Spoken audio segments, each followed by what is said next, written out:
Hey, hey, hey, hey, hey.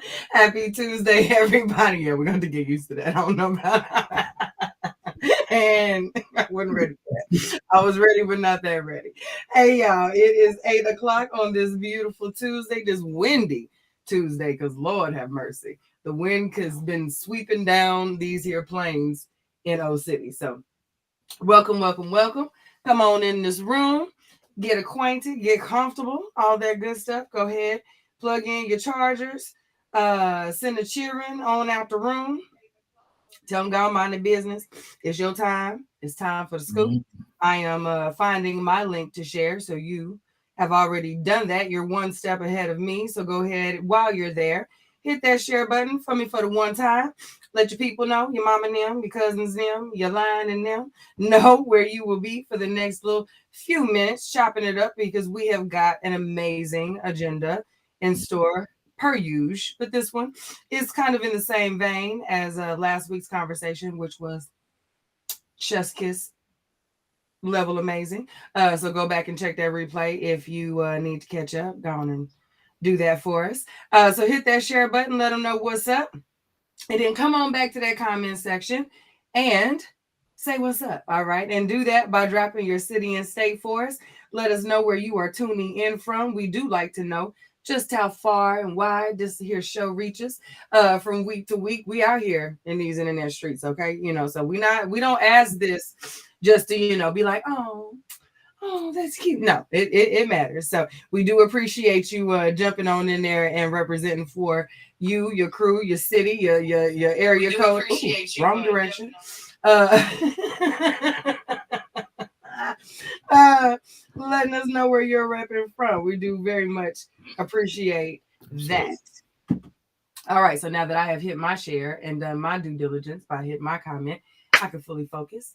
So for those of you who are new around here, we do understand that this is a time of evening where you might have to get away. You might have to step away. I know I started with the whole grab your charger, send the children out the way, but if you got hell, anybody, ain't even just kids, you can have a puppy. But as soon as they know you're doing something, here they come with something else. So we get it. All right, we get it. And if you happen to have to jump off, you can't finish the entire show with us, we hate to see you go, but we do understand. But don't worry, okay? That replay I mentioned earlier, that wasn't a one-time thing, okay? We do this every week, all right? So you can follow us, you can tap in with us on all of our social media sites, but specifically Facebook and YouTube, because that is where you can get the full replays of this here show at your leisure whenever you ready, when the image is not showing, in case you didn't know. Nope. So if you would, when that image pops up, go ahead and swipe it and drop that into the group chat. If not, we'll get it up here in a little bit. But you can follow us on YouTube at The Scoop Show, on Facebook at Real Scoop Show, on Instagram at Scoop Radio Show. And if you can't look into our beautiful brown eyes, that's all right, because we are also out here on SoundCloud for those of you who are in the car, at work, in the gym, all that good stuff. You can follow us on SoundCloud at The Scoop Show and tap in. Okay. Excuse me. That's all right. We're gonna roll with it. I popped over to that good old agenda real quick and I had it handled. I was ready. So yeah, make sure that you're tapping in, hit the likes and the bells and the whistles and the notifications and all that so you never miss a show. Or you can catch up. All right. In addition to the replays, you can also be an active participant in this here show before we go live. You want to know how you can do that? We have a thing called Straight Out of the Inbox. Okay. It is what we do that allows you to engage with us and also keep us tapped in. Okay. You keep us engaged because we got a lot going on. There is no way that Win and I could be dipping and dabbling in all of these conversations that are happening all over the internet. So we ask you, and you all answer the call every time by showing up with the links. You hit us with the tags and the conversations on the threads in the rooms. Excuse me. You let us know, hey, this is something we need to be talking about. Tap in. Tell us what you think. All right. So then we take those posts, we share them on our pages. Follow us. Winfred Burns II, Keela Willis, if you're not, what are you doing? But follow us on the page. Look for the image that is Reverend to Straight Out of Compton, but it is straight out of the inbox, or whenever you see the hashtag SOTI. Boom, I did that off the dome tonight. Ow. When you see that, be sure and tap in with Win and I and all of the crew. And we know, so you can tell us what you think. And if there gets up there in the comments, if we really get to chit chatting, those conversations, make it right here. All right. I think that's it. How you doing? You got it. I'm good. I'm good. You saw I'm running like a chicken with no head, but I'm good. How about you?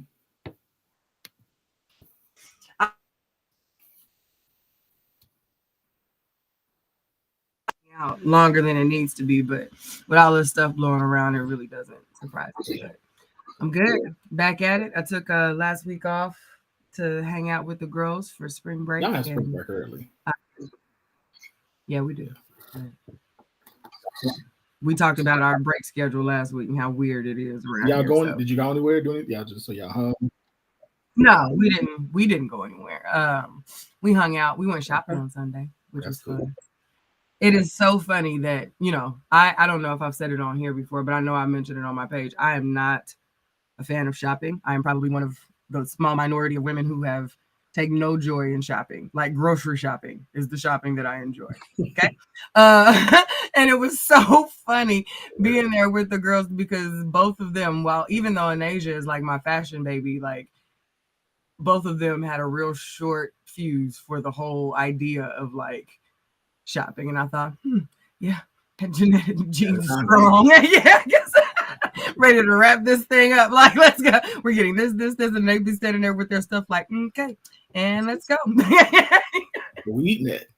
Yeah. So we had a good 2.5 hour situation, including a meal. So we were boom, boom, boom, boom, boom, and out of that thing. But we enjoyed the girl time. It was a lot of fun. A lot of fun. Yes, Mike, grocery shopping. Yes, because your girl loves to eat. Okay. I love to eat, but that's the worst.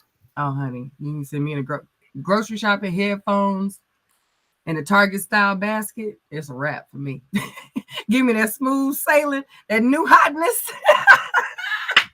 I'll happily move around the little checkers and the Instacart shoppers and all that. Let me do my thing. I'm gonna let you do your thing. Yes. That's me all day. Good. Well, I'm glad y'all had a good week. I did. It was a good weekend. Good. I'm glad you had a good time. I'm looking forward to spring break. So I bet you are. Yeah. Anything with a break, I know you're looking forward to at this point. Yeah. You're here for all the breaks. Yeah, I think I asked Trey this weekend, what does he want to do for spring break? And he was like, I think I want a boys' day. It's like, okay, all right. We can do that. So first he was like, let's go to the water park. I was like, it's a little cold for the water park here in the Midwest, son. That's in Charlotte, you can do that, but not in West Michigan. It's warm in Charlotte right now? It's warmer. Let me say that. Okay. It's warmer. So yeah. What do you say, Target? It is. Them baskets are top notch. They are unmatched. Okay. Yeah. It's a gift and a curse. He says it's hard to shop for me because I don't really get lots of examples of like things that I like. But if you listen, you know what I like. So it's one of those things. Yeah. But no, I ain't gonna be spending up no whole bunch of money shopping. I'm a Capricorn. I'm frugal for that. I keep my coin. I'm one of them. I check all my accounts every morning. I got notifications of everything over. So you wake up. I need to know. You ain't gonna test my account with them little twos and fews. I need to know if it's coming or going. 2 cents or more. I do not play about my coin, honey. All right, ready to jump on in here? Let's do it. All right, cool. Let's go. So this one was one that we didn't get to last week, but it was a very, very interesting question. So I wonder can you see this? Not at that small, but when you make it big, I probably can. Okay, so you actually can't see. Okay, I can't see the picture. Yeah, just I can't read it. It wasn't showing the other one. I know. I feel you there. Yeah, it's there. There we go. So I asked the question to be fair to men and women. So I asked the question, fellas, when you tell a woman you love her, what does it mean? And ladies, when you tell a man you love him, what does that mean? So the little background is, yeah, me too, KG. I'm a Virgo. I think for me, I asked the question because I wanted to know how we interpret the phrase "I love you," because I think different people interpret it different ways and whatever. So I wanted to see if there was just some commonality between the genders, and yeah. So we'll come to that. But what do you when you tell your husband that you love him? What is your like? What does that mean? For me, it means I see you, I adore you, I am willing to walk with you wherever you need me. I got you. Like without getting all Q-ish, like it for me, it means I got you. You know what I mean? Like I'm here, period. And give it here. I got it in you. You know what I mean? That's Mhm. kind of how I get down as far as this love thing goes. So I think this was also to the question of this was the follow-up question to the falling out of love Mm, thing too. mm. So um so for you, does falling out of love mean you don't have that person anymore? Or like, so if and I, yeah, if you were to fall in love with a person, does that imply to you that I no longer see you, that I no longer have you, um, or is it more I don't feel like you see me and you no longer have me? Mm. Would that if that were the case for you, what would that imply? Yeah, Mike, that's a deep question. Very good follow up. I like that because I was honestly wondering why these very basic questions were so, you know what I mean? I was trying to connect it, but that helps connect it, that knowing that it was attached to that previous question. So no. For me, it means there's a different set of boundaries that now come with that. When we talked about falling out of love with someone, I think I remember saying that for me, it is not a meaning of, unless there's something just ridiculous and traumatic that happens that creates an absolute, there is no more love here. I Mhm. don't know you no more. You know what I mean? Which can absolutely happen. But if it is a simple, we are no longer compatible, there is no longer an in love feeling here, that does not mean now I wish you harm or no longer care for you or, want things to be hard for you or that I wouldn't even support you or be here for you within certain capacity. You know what I mean? But the level of I'm going to give when I don't have, I'm going to show up in a way, I'm going to allow more grace, I'm going to give more room, I'm going to do more than I would for the average, shifts different when there is a no longer that it is no longer coupled with in love for me. But I think I'm very much a once you're in kind of person, but we can have different levels to Sure. how in a person can be. I think that just means we have boundaries that get set up for the level of our relationship going forward, if there is a relationship to be had for whatever reasons. Mhm. Yeah. So when I thought about it, I thought for me, when I say I love somebody, that is me saying that there is a level of vulnerability or a level of me with vulnerability that I am giving you access to. Mhm. Like that vulnerable place of me, I am Mhm. willing to share with you.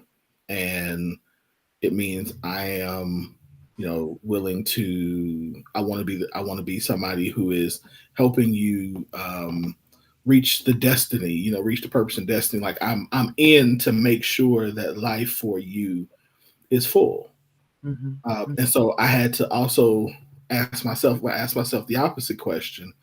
It was, yeah, because I feel a level of I no longer can trust you. And so now I am opening, closing that part of me and kicking you out of that space in my heart, in my mind, whatever.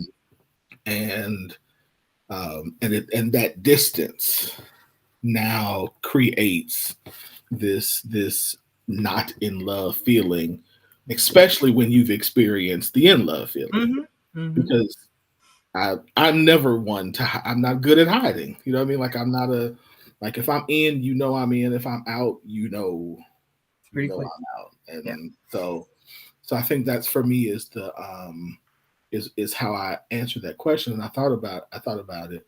But I also thought like I could think of even like ending relationships too. The other thing I did, I was listening to Miles Monroe, and he had made the comment, and I'm paraphrasing something about that. Most of the couples who have come to him about divorce, the issue was not that they were no longer in love. They were actually still in love with each other, but they were no longer able to to be compatible or do life together for whatever reasons.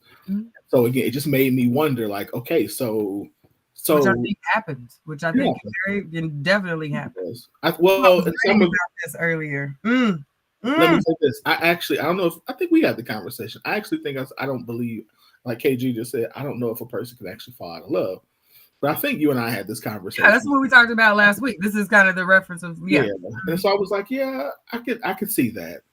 But my frame of reference is I still, when I love a person, even after I cut them off, there is still this level of, and I don't want to use the word ownership, but because it's not an ownership of them, but it's an ownership of their purpose, their destiny, that they have, because they have had access to me, that there is a sacredness to, that's the word I want to use. There's a sacredness to our bond that I still want to honor. So I think we would say I still have love for that person, as opposed to am I still in love? You can have reverence for the experience and appreciate. That's what this is what I was writing about, or beginning to write about. It's one of those things where I think we struggle with transition. Yeah.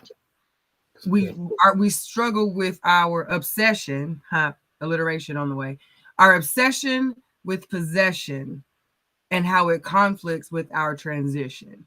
Sometimes we are so excited about grasping what's new for us, what's, whatever our growth and whatever periods that we've gone through that's our individual walk that change us one way or the other. We don't even need to get into the specifics of whatever those changes may be, but for whatever reasons, because we are comfortable and identify with and have some security in those actions and habits and people and relationships and all of that, we're still so connected to the comfort of that, or the acceptance that comes with it. You know what I mean? The way that the privilege that comes attached with the normalcy of certain unions and all of that happens with that, it makes it so we're literally conflicted in walking into the things that we are working so hard for, simply because we've been told that it either has to be traumatic, devastating, toxic, the most abusive types of endings for it to be acceptable to say, this ain't it. You know what I mean? And that's when it's okay for people to be done. It has to be so egregious, and that's the only reason. Otherwise, you can keep trying. Have you tried did you talk about it? Have you played this game? Did you do this book? How about that workbook? How about this seminar? Like, sometimes it's time to move on. It just is what it is. And I think so much of our trauma and our frustration and dysfunction and some of these cycles that we're in is because we won't address that. Not that men need to do better or be better, or women need to do better or be better, or go back to this way or move forward in this way. Sometimes just move out of the way. Like, you know what I mean? Move on. Yeah, and it could be that simple. But some of the ways that we've learned to deal with each other when it's just done is, and the way that we will create the acceptable circumstance when it really wasn't necessary. And then 10 years later, after everybody's grown up and the fields is gone, you're like, why do we do that? Why? And everybody the best of friends now. After you done made this ridiculous, the family don't talk no more. The friends groups all broke up. We ain't had a decent game night now. I don't know how long. When we had to, because we created all the, you know what I mean? So to me, I think we make things sometimes way harder. Well, yeah. I also think that I think we also have to acknowledge that when you're in relationships where you do, because of the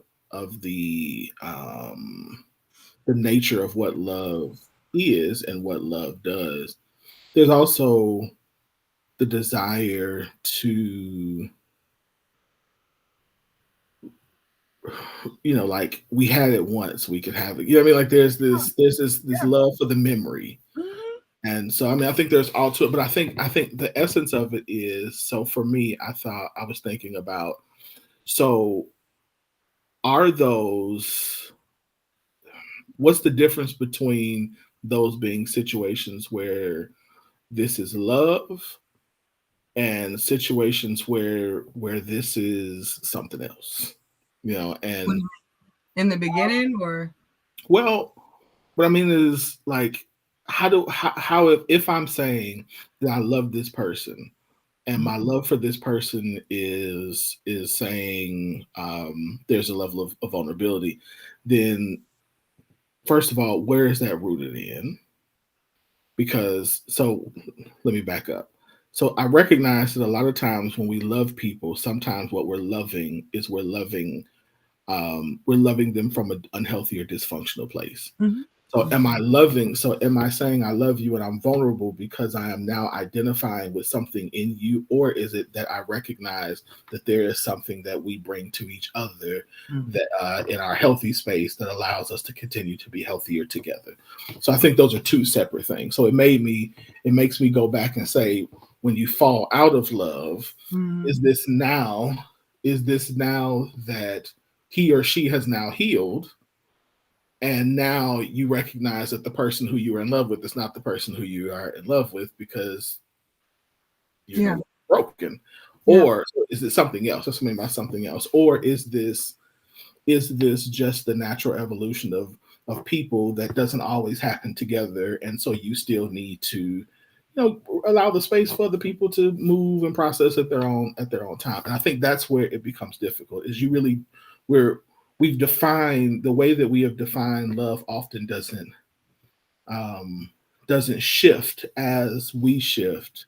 And so our expectations, what we give, what we value, doesn't get communicated in a way that allows the other person to love us well, or us to love the other person well. Mm-hmm. Mm-hmm. I think we can have both of your scenarios can be accurate, and they can be okay. Yeah. I think the issue is when we make one acceptable and one not, or we favor one over the other. You know what I mean? Whereas, the idea of it's almost like it seems sexier to say I kept growing and this person didn't, as opposed, you know what I mean? Like, there's even that is still, which is still very human and natural and can happen, because that first scenario is probably very realistic, especially for the dynamics of our culture specifically, with how we've coupled historically. We haven't had the luxury of selection in a way that is not rooted in a lot of work in progress that happens. So when we get to scenario 2, where people are fully functioning trauma lesser than usual, you know what I mean? Just people being people, moving through life and transitioning, that almost seems like somebody was lazy. Sure. Or, you know what I mean? Didn't try enough. There was something more you could have done. Then now we got to make it whether it's either laziness or selfishness. Somebody didn't want to, you know what I mean? And sometimes people are just not necessarily in the same places doing the same compatible. Like, it's not even that difficult. You know what I mean? It's just there is a level of compatibility that shifts. We shift and grow and change. And sometimes you're lucky enough to find the person that happens to match your speed and shifting, schedule or whatever, so that those shifts can happen, not necessarily in tandem, but they can There's some closeness to complement this. each other. Yeah, Yeah. yeah, And then there's some where this natural, necessary transition does not align with, right. with the person that you thought you were going to be able to do that with. And I think those things should be something that, like you said, should be communicated. And we should be able to do that. And I'm gonna say hard.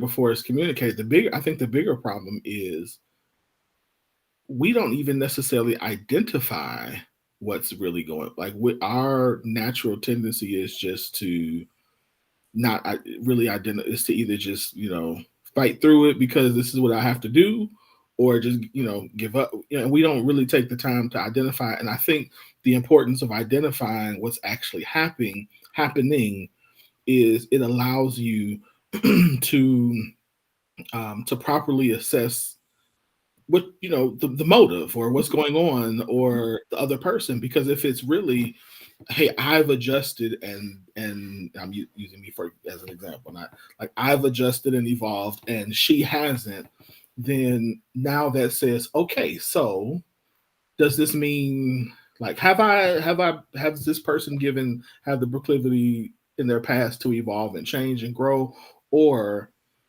are they just gonna stay where they are? And all, like, it gives me the opportunity to ask those deeper questions, as opposed to, which is what I think a healthier thing is, to just not just a not healthier thing is to just be like, oh well, I don't like you no more. Right. Like, I think that's where it becomes, that could be unhealthy. So I think you have to, again, before you communicate it, like, identify, hey, this is what's going on with me. Yeah. And from that, we can enter into, what does life look like for me moving forward? Because I think to KG's point, like, I do think that loving, he says that I either love you or I love you from a distance. I think that one of the things that we have to be honest with is that there are people who we are going to have to end relationships with, but we still love them. Mm-hmm. Like, that's a very acceptable human response. I would say noble response too. Like, I think there's some nobility in that, and they're like, you know what, listen, the way I feel about you is, but it's not a thing. It's not going.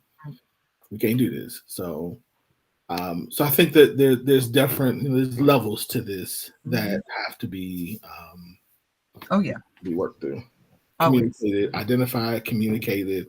Do the work. Obviously, I'm never going to tell. I think people should do the work, but at some point, you got to make a decision. Jesus. Mm-hmm. So, thanks. Let me see. What did he say? What's up, Dr. Damon? He says, I think we often misunderstand what resilience is. Our culture has had to endure for survival, which is not the same as resilience. Resilience is not the strength to continue to endure trauma repeatedly.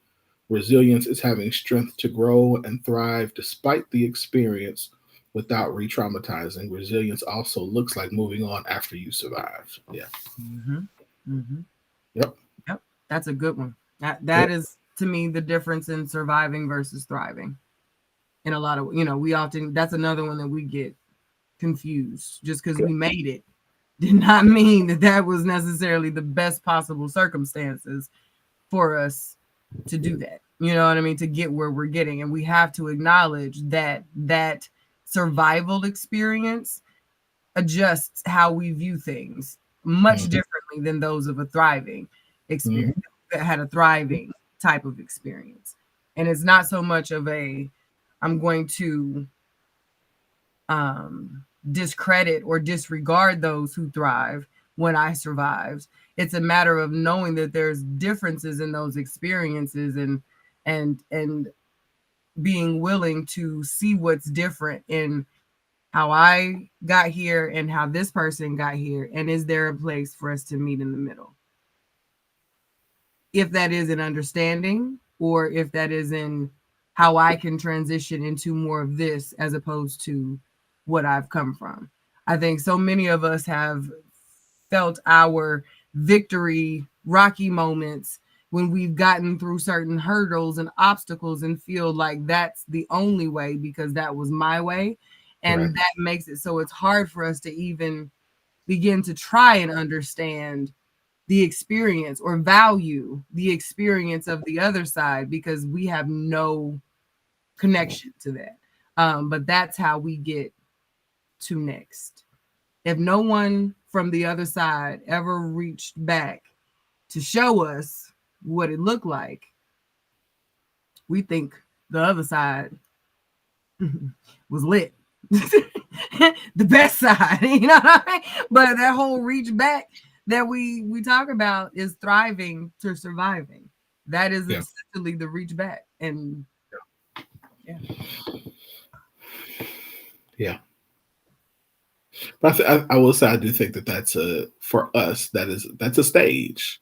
I think, like you said, that's that transition that we, and that's in every area. I mean, we talk about that in money, we talk about that in relationships, talk about that in vocational work, we talk about that in pretty much in any area.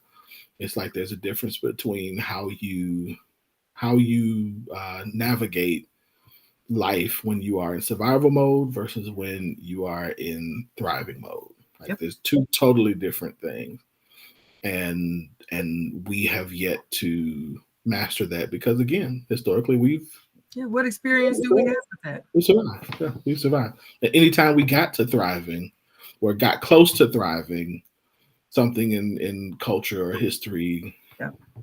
kicked you right back into it. So But we are the authority and wrote the blueprint for we survival. survived.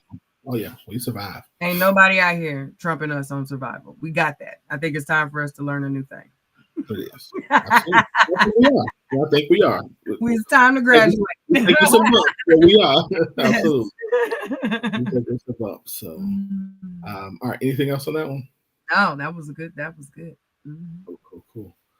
All right. So this one, Mm. yeah, I found this one. I think it's pretty good. So it says, a safe relationship a safe relationship doesn't mean you always feel good. You might feel overwhelmed, insecure, or anxious, and that's okay. You also know your feelings matter. Someone has your best interest at heart and your love for who you are, not what you offer. I didn't take that off. Thoughts? Yeah, this is safe relationship doesn't mean you always feel good. True. You might feel overwhelmed, insecure, or anxious.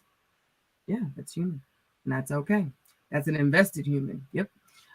You also know that your feelings matter. Yeah, all of those feelings are still allowed to be considered kept safe because because of the second paragraph. Within this unsettled space that we mentioned above, I know that I'm covered. My feelings matter. Someone has my best interest at heart. I'm loved for me and my, who I am and how I show up as is, not for whatever output I might provide. Yeah, I think that that's accurate for yeah. Yeah. Mm-hmm. Mhm. Mm-hmm. Safe doesn't mean sunshine and roses all the time. I think safe is identified through the feel attached to the above. If you've never felt any of those feelings with your person and gone through that with them, you don't really know if you're safe. As crazy as that sounds, but if you have not experienced what generally unsafe feelings are or encounters are with your person, you really can't say that you're safe. You've just been chilling and haven't really encountered anything yet. You know what I mean? But I don't think you can truly say I'm in a safe place. You're possibly in a protected space as far as how much of one another you've been shown, given. This is giving. I'm driving down the representative lane. You know what I mean? But once you truly get into the thick of a relationship and you are uncovered, the vulnerable, transparent space that you talked, that we talked about in the whole after I tell you I love you and all of that, these things are natural because I care how you feel about me. So there's going to be some times I feel a little insecure. There's going to be some times I might feel a little anxious, or, you know what I mean? There's some things that might not sit right or overwhelmed with it because this is new. Loving you is new. So how I navigate loving you in this newness will identify how safe I am in these moments. I don't need something harmful, hurtful, crazy to show up for you to have to come cape and show how safe you are. It's the day-to-day situations in a couple's life, to me, that help really confirm and affirm the safety of a relationship. It's so much more than you being able to just physically protect a person. You know what I mean? And those situations are rare at this age in our lives. Like if you constantly out needing to be physically protected, like that's an internal thing you should work on. But like when it comes to an actual relationship, the safety is more emotional than it is physical. Like period. That is a very situational occurrence where you have to be physically protected by your mate. From a woman's perspective. So for me, safety comes from that emotional space more than anything. And that happens in the day-to-day. Yeah. So I read this and I thought this to me is the difference between like the feelings of being overwhelmed, insecure, anxious, of course, are going to be present in a person, depending on the situation. But I think that safety that is I think it's like this is the relationship is safe in the moment I feel overwhelmed. Those are two different things. So I can, yes, feel overwhelmed, insecure, anxious, but the overall baseline of our relationship, to your point, because of the daily things, because we've established this, because I am personally doing my own stuff that is allows me to be able to stay safe when all this is going on. Those are still present. That can still be those two things can still coexist at the same time.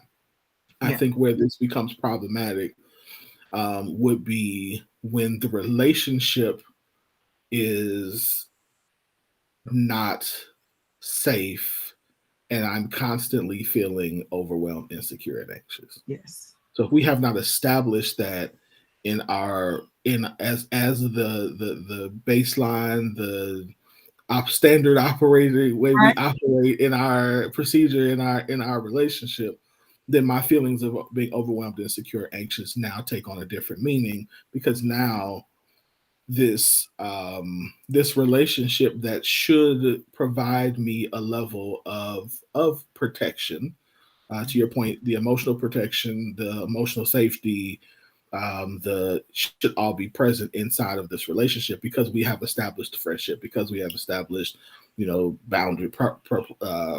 proper boundaries, because we have established love and how we're going to, we've had a commitment and all these things over a period of time that now let me know that I'm safe, even if I am feeling overwhelmed, insecure, and anxious. So I think those are I set in my mind, my analytical mind, like do these even really go together?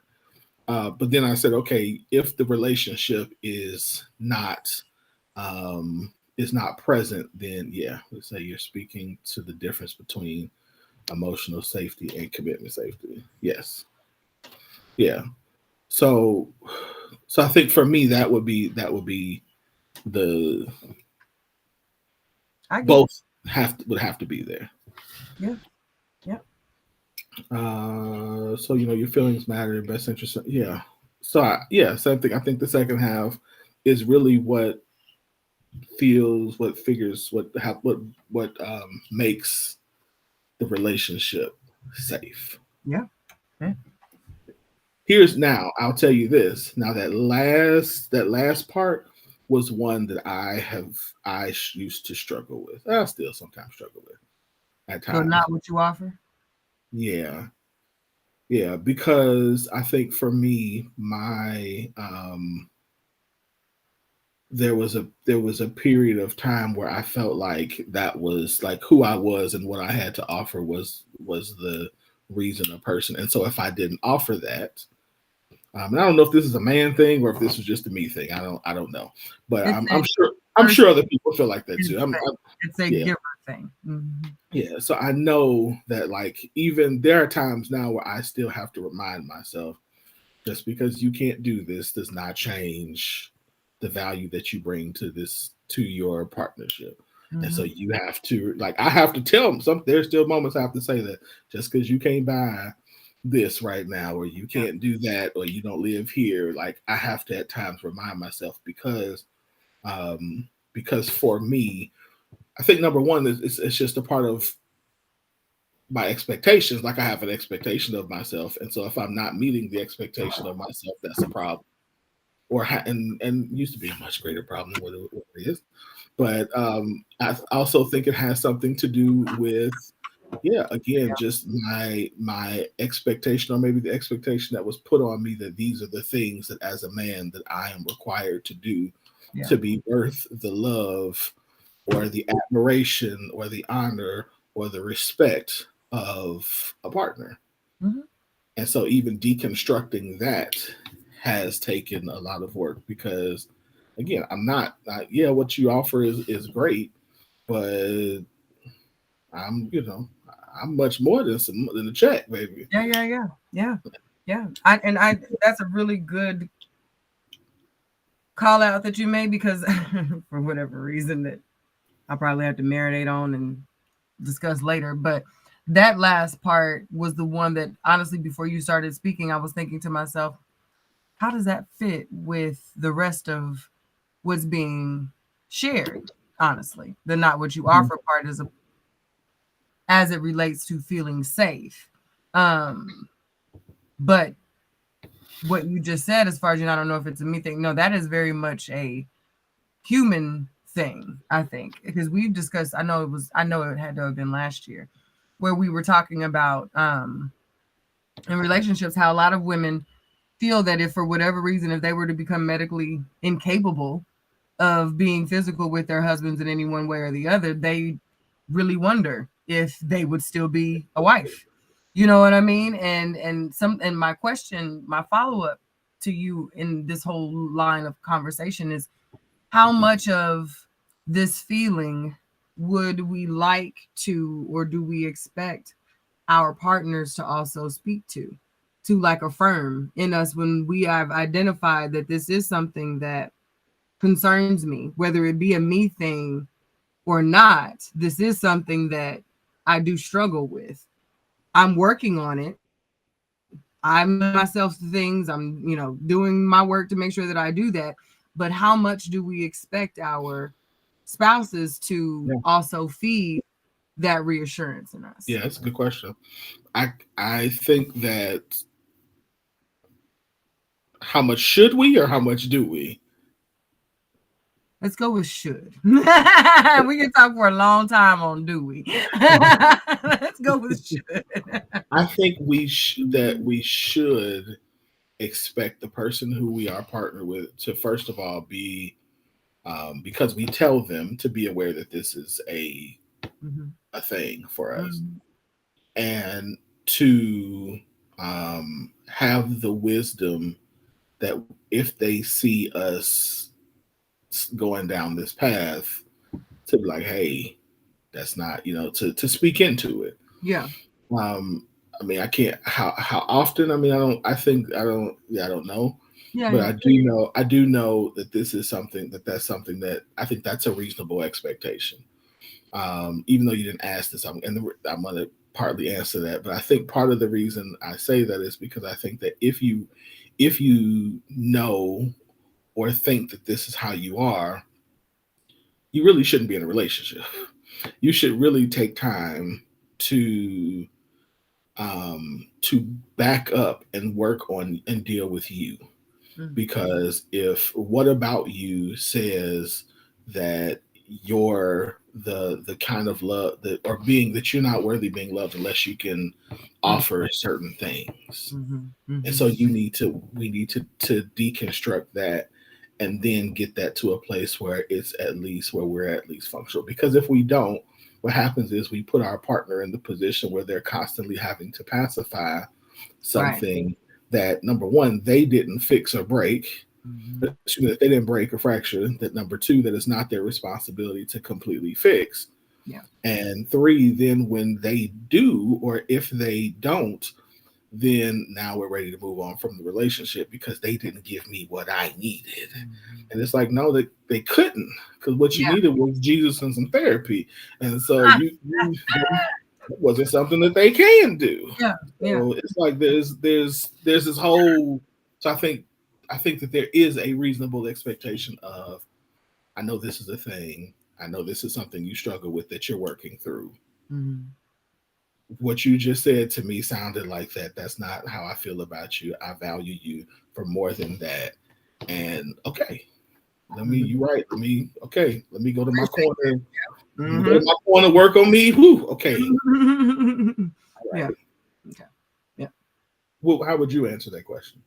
No, I'm of the similar mind. And that's why I led with, you have to you initially communicate that as, I get that this is a thing that I have. You know what I mean? This is a me thing, wherever it's rooted in. You know what I mean? Wherever it comes from, you have to be honest with that. You first have to identify that.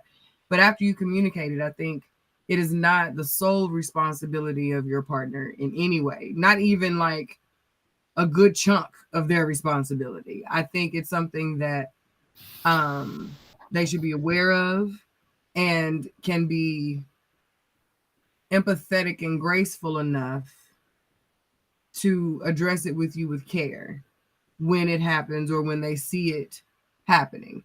But it is not we shouldn't, if you happen to be the person who this feeling belongs to, you shouldn't now hold all of your growth in how much or how often or how big the production is made from this one person that you matter more than just this thing. That's when it gets to be a bit much. But I wanted to ask this because, again, we're very much in a space of everybody's responsible only for their own stuff, and your mate just has to show up and reap all the benefits of that awesomeness. And everyone else should be responsible for going into their corner and having a star player conversations and then coming back out into the world, these awesome, wonderful, healed, happy people. And I think that is problematic for us to keep going down this super affirmation space where everything can be done, resolved with a quotable, and that ain't how that works. So it is definitely a partnership that has to happen. If I were to use a basketball analogy, I would say that your partner in that kind of space is the coach. It's more of a coach, of giving you, look out, let's helping you call the play, helping you figure, like helping put you in position to do it, but they can't play the game for you. Yeah, because that's a very bird's eye view type of experience for them. Yeah. Good. Yep. Yeah. Thank you. No, thank you. All right, you ready? The last one. All right. So the question is, do we really want our partners to be afraid of us? Do we really want our partners to be afraid of us? Afraid to lose us. Afraid to lose us. Thank you. No, do not be afraid of me. Don't be afraid at all. But, or afraid. I don't want you necessarily afraid to lose me either. But that's a pretty common piece of advice or thing that we hear. I put that right up there with get married, be with somebody who like you more than you like them. I put those two pieces of advice. Yeah, that's all I'll say on that. In the same archived book? No. I digress.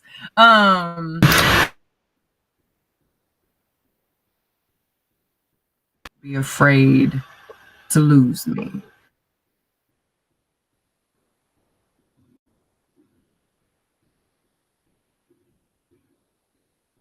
You know what I mean? Anything you just said, you went out.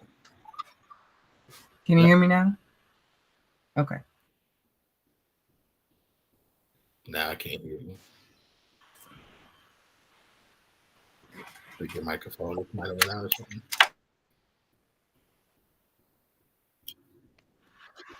Now? No, you can't Now hear I me can now. hear you. You Now can? I can. Okay, cool. I'm gonna leave this alone for now. It might need a software update or something. I don't know.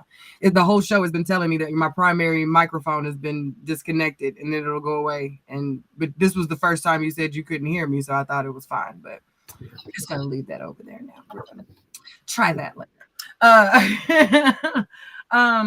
But no, I don't think this is healthy. This falls in line with that possession train of thought to me. I want my partner to be more focused on experiencing me at my best and bringing me their best.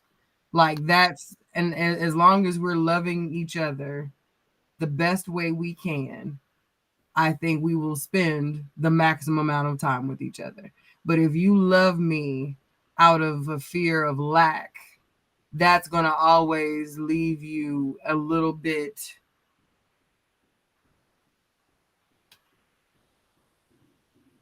there's reservation to loving someone with the fear of there's something that can be done or said, or I'm not going to show up in a way that's going to make you leave.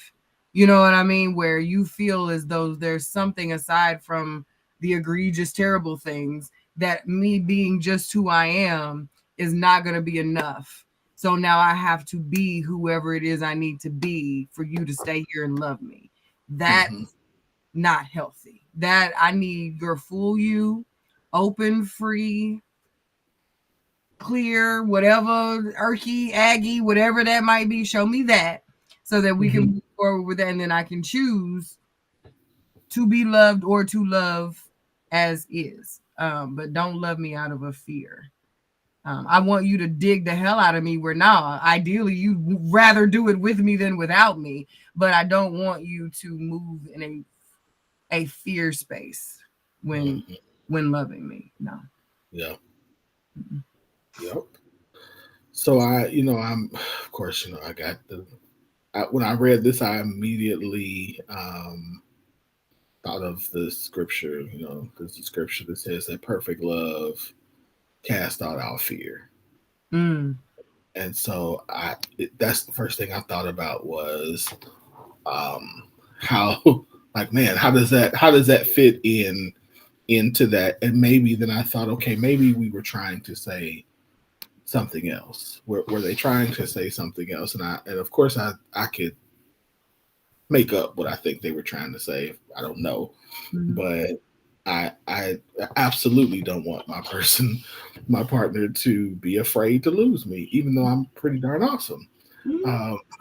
Right. I thought about how dangerous it is to have to live in a space of fear in a relationship, in a job, in any space. So why would I want the person who I love, the person who I want to be vulnerable with, going back to my previous definition, the person who I want to into my intimate space and want them to why would I want you to be afraid to lose me? Like, to me, that's just counterproductive, because if the purpose of you being here is saying I trust you, no, I don't want you to do anything dumb that's going to cause me to not trust you. Right. But that doesn't mean be afraid. That just means be wise in your actions and stick to the contract that we agreed to as what the basis of our relationship is. So, but I don't want you to be afraid. As a matter of fact, I want you to be the furthest things from afraid. I want you to be fearless in how you love me. Be where you fear, absolutely. Because then now you can thrive instead of survive. Now you're able in a position to. I mean, I just think about how less of everything I am when I'm afraid. The only thing that fear has ever done well, made me do well, is finish a paper because I'm afraid I'm gonna get it with it. So I'm here to finish this paper, but Yeah. it's not my best. Mhm. It's not always my best. It's not always. And I have done some very good last minute papers. I will say that, but it's not my best. It's not. It's not a space that I can maintain for any type of Yes. time. Yes. There's it's not like I could think of times when like I was afraid I can't sleep, so I'm not creative, I'm not on my game, I'm not as attentive. Why would I want my partner to be in that space? There is no flow in fear. No flow. It's just not, it's You're not. moving scared. There's anxious and tiptoey, and I'm not really communicating because I think that might not be it. I might, I'm moving weird because there's a level that's what I'm saying. You can't be fully in relationship with a person when you have that fear lingering there. Like and I think the word choice was important in this because there is a feeling of where nah, this person is dope. I'm gonna do what I need to do to stay on top of myself, my stuff to make sure that I am giving what I'm supposed to give to match the energy of this relationship. That is prioritizing and being intentional about how you show up in that relationship. That's Mhm, not fear. That's intention. mhm, Fear is when you are making decisions and possibly withholding pieces of who you are and information and truths and experiences and all of the necessary things that actually build intimacy and deepen a relationship with someone because you are afraid that this thing, this situation, this piece of me, whatever it might be, is going to be too much for this mhm, person to hold on to. But that part that you're holding shows up eventually. And if a person is given time to baby step and get comfortable and learn some mechanisms of their own that helps them navigate it better, they're 10 times more willing to stay and help mhm. cultivate a new way and help heal. You know what I mean? If necessary, whatever those things are that you're afraid of. But when you blindside a person with your stuff all of a sudden, because stuff gonna stuff, then that's how you end up losing a person. And, then your greatest fear is realized simply because you didn't lean in. You know what I mean? And that's that. Yeah, you can't lean into love if you're moving in fear like that. It doesn't happen. No, not at all. And like you said, you are actually doing the opposite of what you say you want to do. Hmm. Yeah. Because if you're trying to say that love for you is it is about anything that says you value the other person, you are devaluing them by allowing this or by having this any kind of fear. Like it, Yeah. it just doesn't. There's nothing, yeah, nothing good comes from it in the long run. Yeah. Yeah. Nothing good in the long run comes from it. And it's very painful. Because ideally, I think in for a lot of people, this is rooted in good intentions.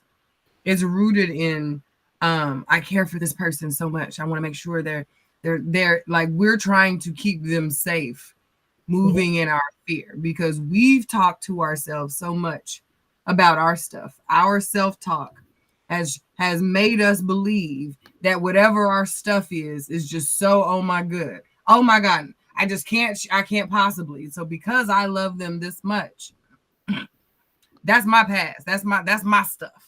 I'm gonna just deal with that. Right. You know what I mean? And that puts them at a disadvantage of even being the mate that you need because you've made that decision for them. You can't handle this. That would bother me. On the other side of Yeah. that you had something that you, my loved one, my other half, my walking in life buddy, has been over here in your corner silently trying to navigate, deal with, you crying in the car by yourself. You know what I mean? You're doing all of this when we agreed that this was a we. And here you are just doing you. And now how else has this affected us? Because you haven't brought me into the we of this. You know what I mean? That would frustrate me as a person who loves you. Maybe not enough to say, okay, well, now you're going to lose me because you didn't bring me in. But that also very much depends on how much work we now have to do after the fact to resolve whatever this thing was. You know what I mean? So that sometimes creates our desire to cover our person. Yep. Creates the very chaos that we're trying to avoid. Yep, absolutely. You know what I mean? So like we really have to look at that from that bird's eye view of what am I really doing here? Yep. What am I really doing here? What is the actual meaning of these actions that I'm doing right now? What is my motive? Yep. Yes. What is my motive? What is going to be the outcome? Mm-hmm. Jessica says it's a very uncomfortable space to be in. I have a friend that's afraid to lose me as a friend due to how strong our bond is. But he made the decision to be in a relationship with someone else, causing an understandable point of separation to respect that decision. He's so afraid that every time I don't answer a phone call or text message, he automatically thinks I blocked him. My phone has been on DND's, do not disturb, since March 2022. So, in any true relationship, ongoing fear can also be the final straw if it's not dealt with. It's also about to be LOL. Yep. Yeah, because don't keep doing that. Yeah, Stop that. Because no one can live like that. Listen, I learned another time, fear. If we think about it in the context of our parents too. Think about any time you got into, if you lived in the constant state of fear of your parents, what does that cause?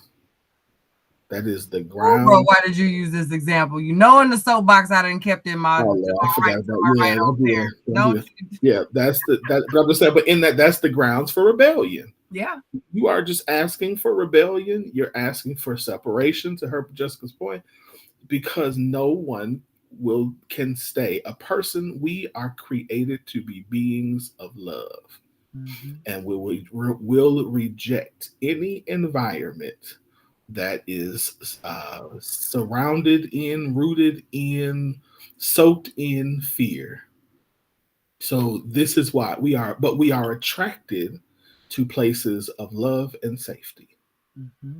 So this is why, to Jessica's point, how it could end or be the death of a relationship, because we are not created to stay in that environment long term. Even again with a parent who we love and might love us, that relationship cannot be. Again, on your post, there's a difference between respect and honor and fear. We want respect, we want honor, we want you to listen to us, but not be afraid. I do not want my child afraid of me. I do not want my partner afraid of. I don't want my friend. The only person I want to be afraid of me is the person who think they about to try to rob me. I want you to be afraid. I want you to be deathly afraid. But there's no love there. There's no love. Right. Exactly. Outside, we don't. That's just not how, as humans, we want to operate. And it's so funny that once you begin to identify what peace and safety and clarity look and feel like, it's much, that's the thing. And I think that's where so much friction is happening. There's a group of folks who have been to the other side, who understand that there is calm and peace and stability and you know what I mean, all these things that have been like, for them, you know what I mean, all this time that it can exist. We for can get that. Us? Yes, for real. So to have that exist and then to try and convince or to try and convince a person who's been on this side to even dibble dabble a little bit. As soon as they start to begin to feel that fear, that intimidation, that feeling that comes with going back, Mm-hmm.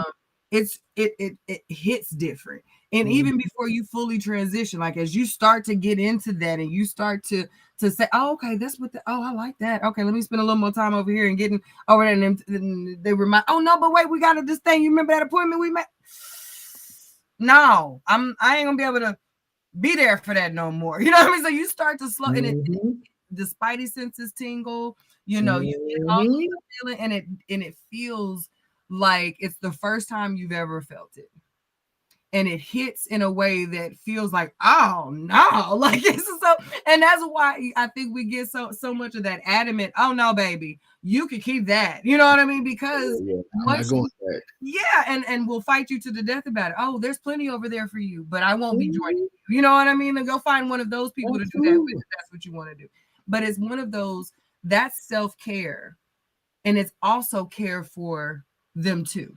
Because you might not get it right now. I can show you through example, but I know enough to know that there is something else over there, and this no longer serves me or you. I Yes. can't love you in this space, and you can't love me right here. So what we doing? You know what I Nope. mean? I think that's so much of our bigger conversation is we're still dibbling and dabbling, trying trying to bring, which is, that's the natural course of things. But I really do feel that once you have attempted to, yeah, well, there Whew. ain't no going back, and you get Yep. adamant about that. No, no, that's Yes. a one-way trip up out of there. You know what I mean? I don't need no return flight to that. I'm not interested. Yeah. You know? Yeah, like, it's like you driving a nice car and you be like, you get back in you like, wait, Okay.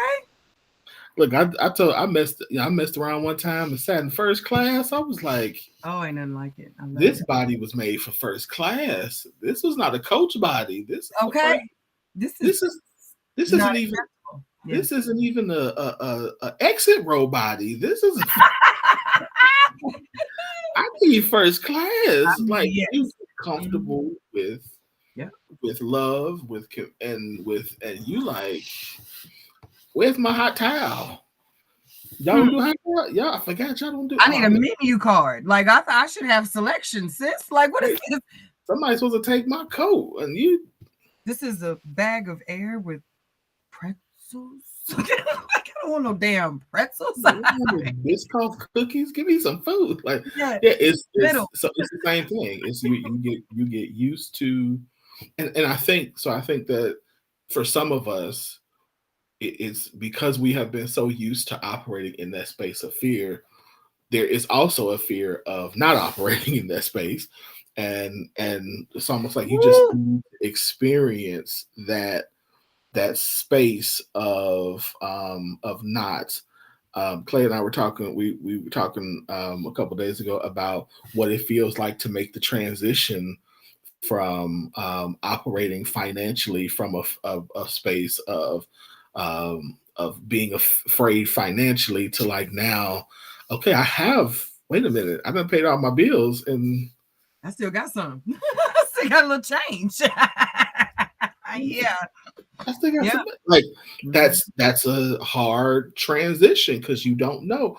But there's some things you have to do to get to that, and then once you experience it, then you got to just get acclimated Mhm. and used to. Or if you don't, you'll go right back. So, like to your point, you got to go right back to because this is what I've been accustomed to. So now I've got to break out of this process, this decision maker, this Setting responding, reset.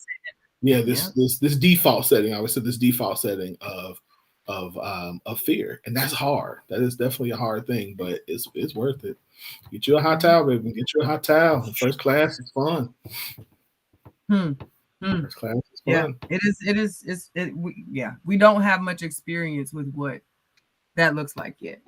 Now we are the trailblazers for what that full happiness looks like that Mhm. full I like me, period. Not Mhm. because of person, class, relationship, neighborhood. I dig the hell out of me. I've done the things that I need to do to identify the best me. And now let's ride out with the we. You know what I mean? Like, we have been given the luxury of figuring it out. We have the resources and all of that to be able to make different decisions that allow for long term full circle happiness. And it feels really initially, yeah, because the numbers aren't even, you know what I mean? The numbers are still so skewed. It's one of them tippy toe, we done got a couple folks who went here first, but we still got some folks that are dibbling and dabbling. And when it feels real good, okay, I like this. But because that part isn't always easy, you know what I mean, to get there, because that means you're having tough conversations. You're having real honest, sometimes not easy. You know what I mean? You're saying the hard stuff, but then you're working through it to get to the fun on the other side. You are being honest with yourself and others in a way that you never thought you'd have to be. You know what I mean? You're challenging yourself. You're standing up for yourself. You're showing up in a way that you haven't done before. You haven't been taught to. You haven't needed to. You know what I mean? And then, okay. And then after all of that, you then have to take the time. So you have to go through this mourning phase. Like, I think there is a when you make this decision, you have to mourn the loss of those relationships, those people, those conversations. You have to. It's a grief. Like, it is a grief. It's a grief of loss of you, of these people. I remember. I think I told you about this when in college when my professor told me. Did I tell you about this? Your professors have told you a lot of things over the years. I had a college professor. I had a college professor. I had a college professor who told me. He said you have two choices. He said either you can continue to hang with these people who are your friends, and you might do okay. Mm-hmm. He said, or you can let them go, and you can be great. Mm-hmm. Mm-hmm. And I was like, yeah. And he said, you have way too much potential. Mm-hmm. You have way too much ahead of you to allow. He's like, I know these are your friends, probably been your friends for a long time, but you got to let them go. He's like, if you want to be great.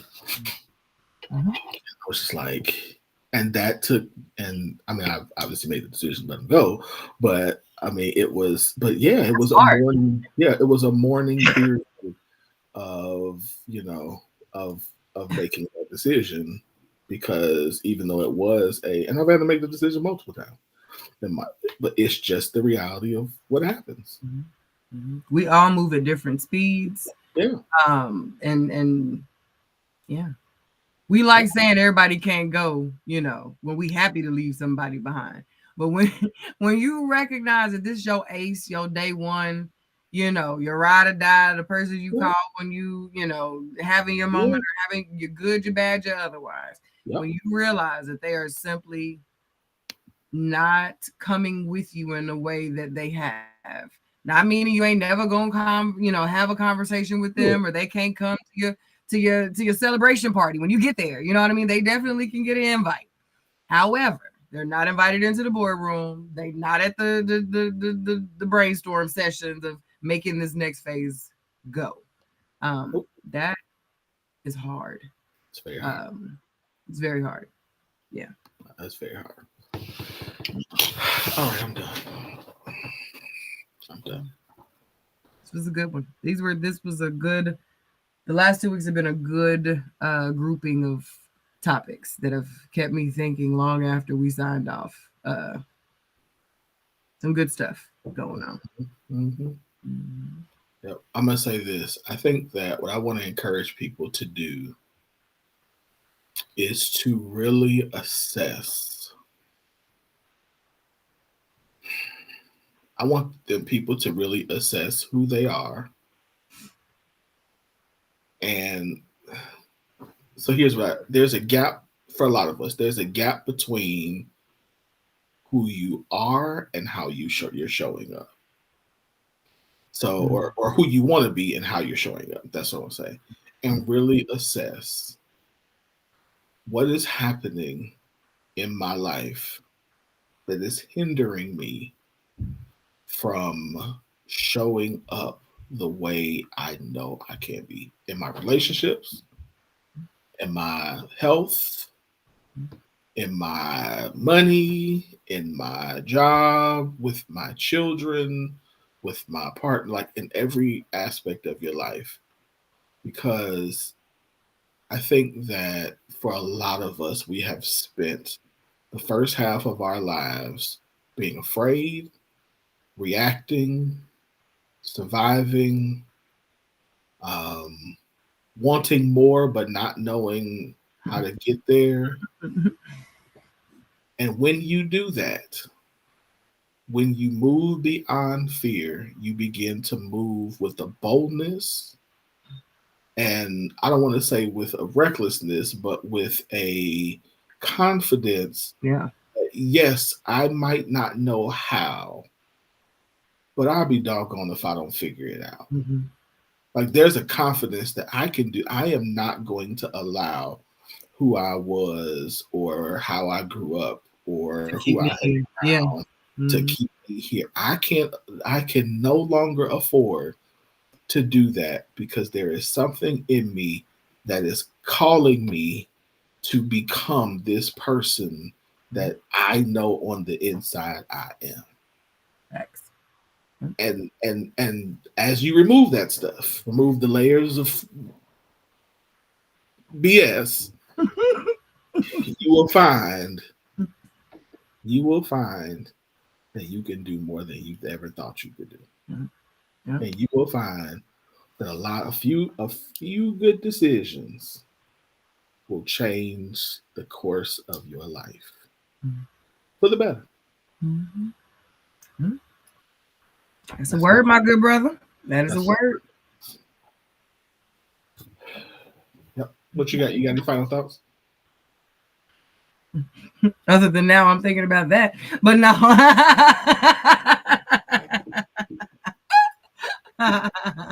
That's true though. It is. And that's totally in alignment with what I said. Once you get just a taste of what that level of flow and freedom looks like I've literally had flow in the back of my mind for the better part of 5-10 days. Like, how easy do you flow in this space or that space with these people or in this environment? You know what I mean? And identifying the energy and environments in which you flow the easiest and the best is so important because it totally affects how you show up. You know what I mean? And when you recognize that your flow is, you just kind of irky jerking around, you tiptoeing through your life and you tap dancing around, like all of these sporadic TikToky feelings that we have as we're not, that's silly. You know what I mean? And when you find a level of grounding in how you do you know what I mean? When you move in that confidence of, oh, all right, that's okay, I see it. Mm-hmm. You know what I mean? And you can move through that knowing that you got you know who you are, and you know what feels good to you. There is so much freedom in that. So for me, it's about finding your real flow, not the one that just looks good, like you said, how you show it, what you think you doing, like the one that just legit feels good, that you are proud of you for, that you are happy. That's how you're moving. Yeah, that's goals. Yeah, Jim. I was listening to something today. Jim Rohn made the statement. He said that for every time a person doesn't says who they are, but doesn't show up or produce the way that they say that they are, they lose credibility with every person around them. And I'm like, so I think to your point, with themselves, right? So I think to your point, finding that flow allows us to show up fully who you are and be confident that you are in this flow to getting like, and you might not have arrived, Right. but You en route. you're in like I'm on the right journey. This is okay. This is where I'm supposed to be, as opposed to that feeling. I think the best way I can describe survival is that it to me it's that almost drowning feeling all the time. And that's what I think a lot of us are just used to. We're just used to living. Whew, made it through that. Oh, okay, now let us make it to the next pay period. Is that plateau when you got a double flight of stairs? You get up, when you just getting winded, and you really would rather not go forward, but like where you going is up there. So you're like, I ain't gonna die, but that just that's where that's exactly what survival feels like. Like I'm gonna make it, but I'm gonna be sweating and it's hurting, and I don't like it. I don't even want to go no more. You know what I mean? But I mean, we here. Like that's what that feels like. Yeah. I don't want that fuss anymore. Because then when we get there, none of us are happy. None of us are happy that we got there. Everybody got a story about how that step tripped them up and where did it come from, and that one had a chip on it that made me do this. And man, what was it? Did you grab it to the banister? Ain't no support back there. Like so, everybody gets up here and we just going back and forth. Everybody got telling survival stories. Yes. Throwing our bullet holes. Look at I got shot here. Look at I got Right. While all our thriving people was like, y'all didn't know it was a elevator on the other side. Nobody told me. Right. But we weren't looking because we was too busy bitching because we was gonna have to survive this double flight of steps to get to the top. We was preparing our struggle story the whole way up. That is what motivated us. That's what motivated us to get to the top, because they're going to hear this story, damn it. Them people up there going to hear how hard I had to work to get to this. They're going to know that I lost my breath between stairs 13 and 17, and I had to pray, and God carried me up 17 through 24, damn it. They going to know when I get up there. So you don't even enjoy your trek by the time you get there. You know what I mean? Because you was too busy making sure they know. You was getting your bullet points in order. So everybody knows. So you don't even have the opportunity to enjoy your walk or ride. Yeah. Because you were too busy preparing your presentation of how hard you worked to get there. Yep. All right. Everybody got their home. Elevator. I like elevators. I want to go on the elevator. Find your elevator. All right, y'all. Putting that one on up, bro. Good night on that note. Good show. Yeah, absolutely. Thank y'all. Good show tonight. Y'all make sure if you have not hit the share button, you hit the share button, and if my other hope is that if there was a part of this conversation that is beneficial for a relationship in your life, that you turn like, hey, let's listen to this part right here. Go to minute 36 and listen to that conversation so we can talk about it later. Like that is the goal that Q and I have for this show. So we appreciate you all. Q, as always, thank you for your wisdom, your presence, for what you do. So y'all have a good night. We'll be back next week. Another good show. Remember, like you said earlier, if you don't follow us on SoundCloud, Instagram, Facebook, and YouTube, get to it. Oh, Gabby, go back and listen to this, sis. Sorry, she just tuned in. I just saw her pop on there. Hit the replay. Wait about 2 minutes. Go back and press play. And drop the comments too. We want to hear that. Let me know. We're going to chat about this. Listen. All right, y'all. Y'all have a good night. Good night, y'all.